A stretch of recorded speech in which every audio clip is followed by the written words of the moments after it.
রাজ্যে আবারও সড়ক দুর্ঘটনায় মৃত্যু অটো চালকের। শনিবার ঘটনাটি ঘটেছে রাজধানী আগরতলার মঠ চৌমুনি এলাকায়। মৃত অটো চালকের নাম শ্যামল রায়, বাড়ি জিবি বাজার এলাকায়। জিবি বাজার এলাকা থেকে যোগেন্দ্রনগর রেল স্টেশনের দিকে যাচ্ছিলেন শ্যামল রায়।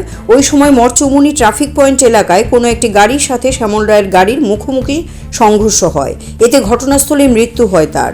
তাকে উদ্ধার করে সকালে জিবি হাসপাতালে নিয়ে যান জিবি বাজার স্ট্যান্ডের অন্যান্য সহকর্মীরা। মৃতদেহ ময়নাতদন্তে শেষে পরিবারের লোকজনের হাতে তুলে দেওয়া হয়। ঘটনায় অটো চালকের পরিবারের পক্ষ থেকে পূর্ব থানায় মামলা দায়ের করা হয়েছে। আমি আজকে 5-6 দিন ধরে বিস্তার আমার নিজের শারীরিক অসুস্থতার কারণে হঠাৎ করে আমার কাছে একটা ফোন যায়, আমাদের স্ট্যান্ডের গাড়ি স্টেটের থেকে প্যাসেঞ্জার নিয়ে বাদরঘাট যমুনগর স্টেশন দিকে যাচ্ছে। তখন যে ড্রাইভারটা নাকি স্পটেই ওনার প্রাণ হানি হয়। তখন আমি সঙ্গে সঙ্গে যত সকালবেলা তার কারো ফোন খোলা থাকে না, যারা আমার ফোন করেছে বললাম স্পটে যান, এলাকাতে খবর দিন, থানাতে যান, কী অবস্থা আমাকে জানান। আমিও অসুস্থ তারা জানে।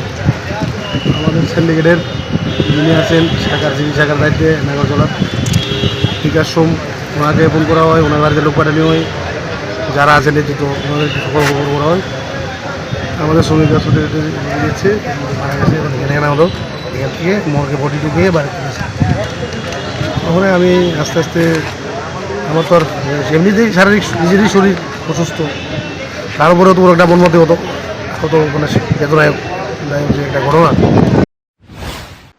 Siri TV, channel for news and entertainment.